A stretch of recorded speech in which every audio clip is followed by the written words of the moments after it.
Hey guys, welcome back. As promised, our next topic is Bohr's model of an atom. बहुत ही important topic है. In fact, I would say most important topic. इसके हर एक postulate से एक question बन सकता है. हर एक postulate से एक question बन सकता है. ठीक है? तो अब इस पे हम लोग जितने भी postulates करेंगे, we will try to do a lot of questions from this section. Formally आपको सारे के सारे मैं इसमें दूंगी. So just start the topic today with your notebooks. पिछला वाला photo electric effect I hope आपको समझ आ गया क्योंकि वो भी हमने क्वेश्चंस के साथ ही किया था. So Bohr's model of an atom को भी हम लोग स्टार्ट करते हैं with a question. In Bohr's model of hydrogen atom, the ratio between the period of revolution of an electron in the orbit n is equal to 1 to the period of revolution of the electron in the orbit n is equal to 2 is what? अब ये question अगर कर पाओगे तो very good, तब भी आप lecture देख लो. अगर नहीं कर पाओगे, क्योंकि इससे थोड़े से और एडवांस लेवल के क्वेश्चंस हम लोग एंड में करेंगे, और अगर नहीं कर पाओगे तब तो डेफिनेटली ये वीडियो देख लो. ठीक है? तो क्वेश्चन हम लोग बिगिन करते हैं. अब सबसे पहले पता होना चाहिए इसमें पीरियड ऑफ रेवोल्यूशन क्या होता है, क्योंकि ratio between period of revolution, अगर पीरियड ऑफ रेवोल्यूशन ही नहीं पता तो क्वेश्चन तो छोड़ ही दो फिर. ओके, सो फॉर्मूला क्या है हमारा? Period of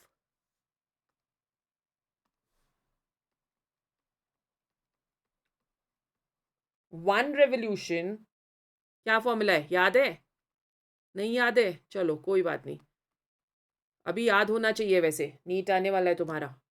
2πr/v. ठीक है? सो ये आ गया. अब between the period of revolution of electron in orbit n is equal to 1 to the period of revolution electron n is equal to 2. So what are we going to take over here? दोनों का हमको लेना है ratio. T2/T1 which is equal to 2πr2/v2 into v1/2πr1. तो दोनों का हमने ratio ले लिया. ठीक है? So this comes equal to r2v1/r1v2. 2π cut गया ना, ये और ये तो कट गया, तो ये हमारे पास बच गया. अब vn क्या है? अगर हम लोग vn करें तो vn that will be equal to v1/n. ठीक है? और rn क्या है? Radius of the nth orbit, r1 into N square. Values put कर सकते हैं हम यहाँ पे, तो हमारे पास जो रेशो आ जाएगी that will be equal to T1/T2 is equal to 1:8. Values यहाँ पे पुट कर दो.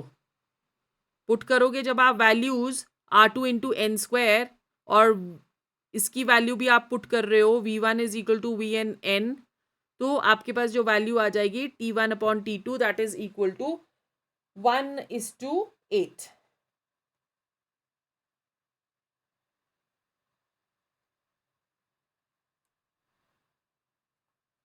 All right guys, so let's go on to the Bohr's model. Postulates पे चलते हैं, फॉर्मूला करते हैं, और उसके बाद फिर और क्वेश्चंस करते हैं.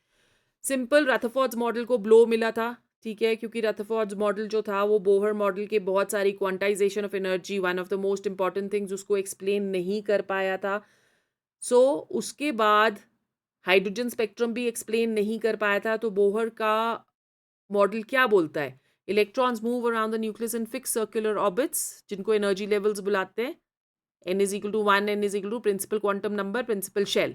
Each orbit has a definite energy and is called a shell. Only those orbits are allowed where angular momentum is quantized. ये मैं अभी explain करूँगी. Energy of an electron remains constant in a given orbit. Lowest energy state is the ground state. Higher states are excited states. And electron energy is negative and increase with orbit number. We are going to explain each and every postulate over here. Now, when we are talking of the energies, तो क्या बोला कि जो electronic energy है that is negative. Second बोला कि quantization of energy level. तो electrons उन्हीं ऑर्बिट्स में मूव कर सकते हैं जहां पे mvr that is equal to nh upon 2 pi which is known as the quantization of the angular momentum. ठीक है. नाउ ये जो होगा mvr that is simply an integral multiple of wavelengths और ये फिट होना चाहिए in a given electron orbit of radius r. तो मतलब कि n lambda that is equal to 2 pi r. Okay, n lambda is equal to 2 pi r. तो ये quantization का एक्सप्रेशन है, ये न्यूमेरिकल्स में आपको आ सकता है. फिर उसके बाद एनर्जी जो होती है चाहे फिक्स्ड है, क्वांटाइजेशन ऑफ एनर्जी बोलता है कि अगर हम लोग E1 ले रहे हैं या हम लोग E2 ले रहे हैं या हम लोग E3 ले रहे हैं तो इन सब की एनर्जी क्या है, फिक्स्ड. बट जो E1 की वैल्यू होती है that is less than E2 less than E3 and so on. But energy of transition very important, E2 minus E1 is greater than, opposite than this, E3 minus E2. Conceptual question expected E4 minus E3. ठीक है. तो यहां पे जो energy of electron है वो increase करेगी with the value of n. But जो difference of energy between two successive orbits होता है वो डिक्रीज करता है. ये 2 पॉइंट्स बहुत ही ज्यादा इंपॉर्टेंट है. ठीक है. सो इसमें से हम लोग क्वेश्चन एक्सपेक्ट कर सकते हैं. इसमें से हम लोग क्वेश्चन, सो ये 2 पोस्टुलेट्स में से हम लोग क्वेश्चन एक्सपेक्ट कर सकते हैं. अब मैं आपको दे रही हूं फॉर्मूले. Energy of electron in the nth orbit. So nth orbit में what is the energy depending upon the unit which is given to us. En is always taken in minus 13.6 upon n square into z square electron volt per atom. ठीक है. अगर हमको joules per atom में दिया है तो 2.18 into 10⁻⁻18 upon n square into z square. So this is joules per atom, right? और अगर किलो जूल्स पर मोल में दिया है -1312 upon n square into z square kilo joules per mole. तो यूनिट को ध्यान में रखना है जब आपने ये वाला क्वेश्चंस करने, right? The next we go on to the radius of the nth orbit. Radius of the nth orbit Rn is equal to 0.528 Armstrong into n square upon z. Z is the atomic number.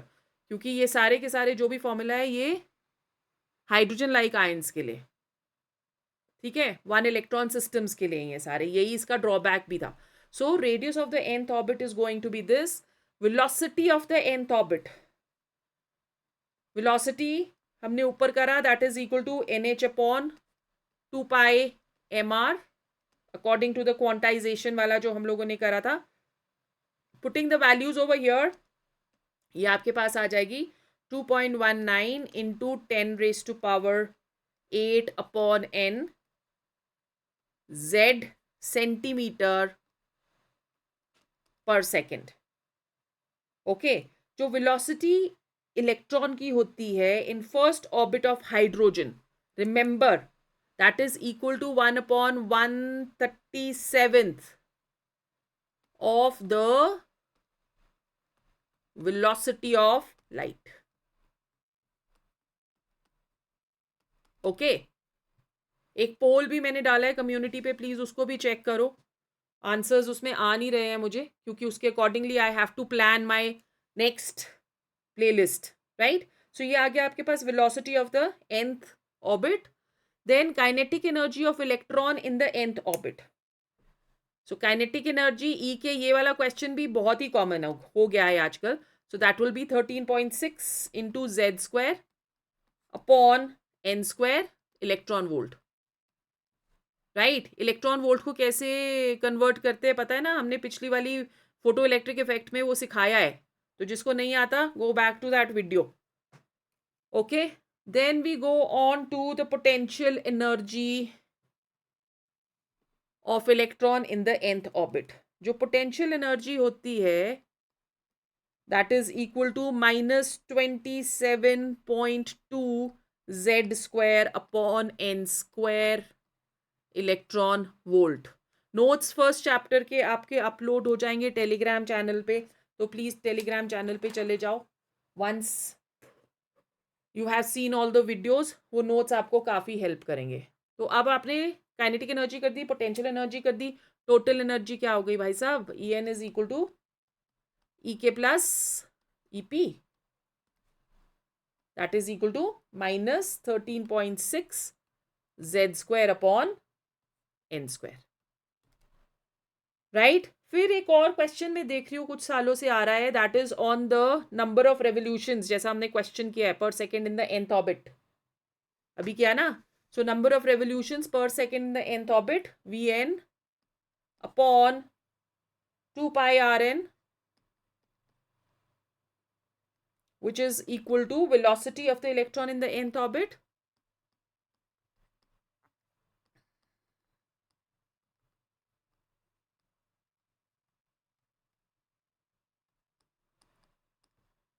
upon circumference of the nth orbit.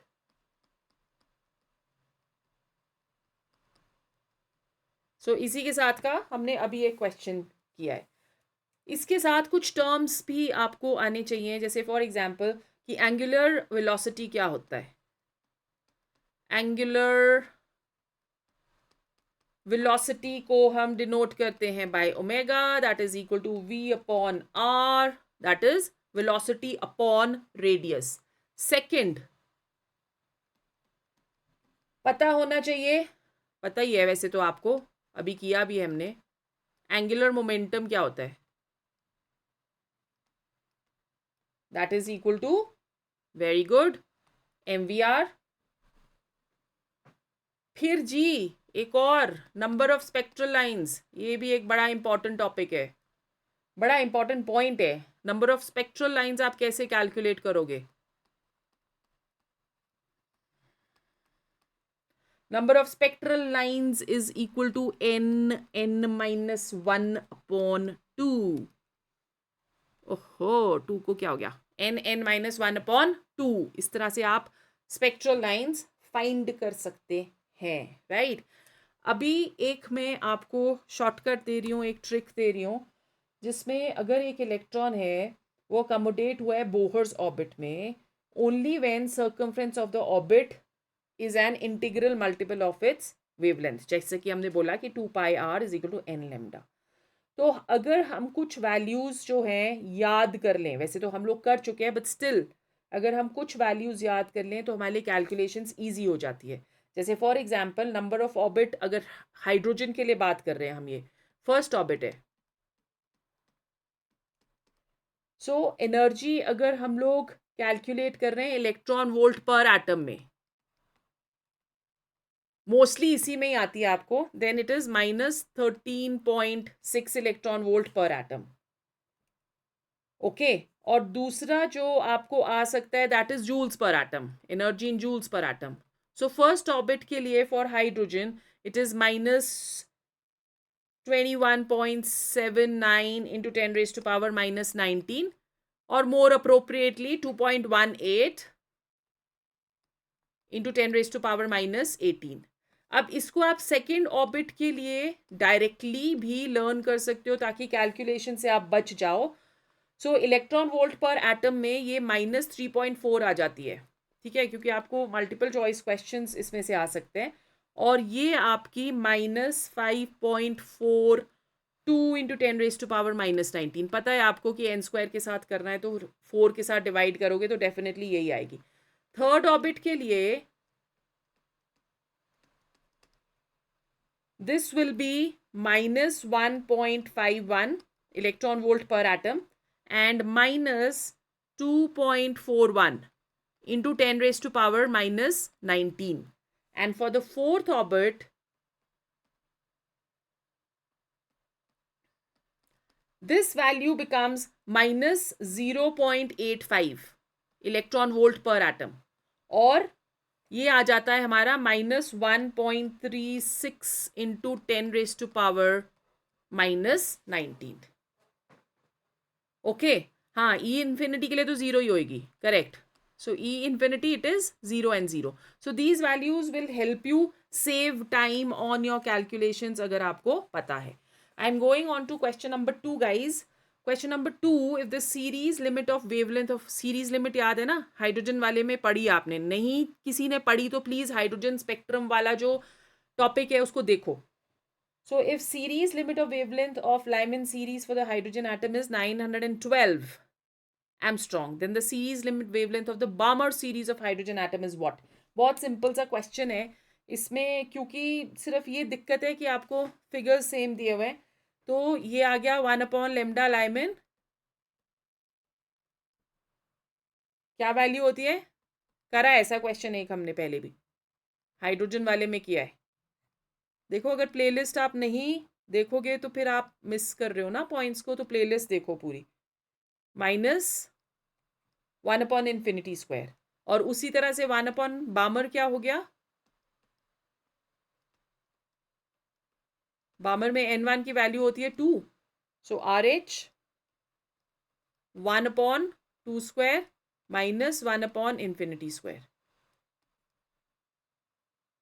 ठीक है.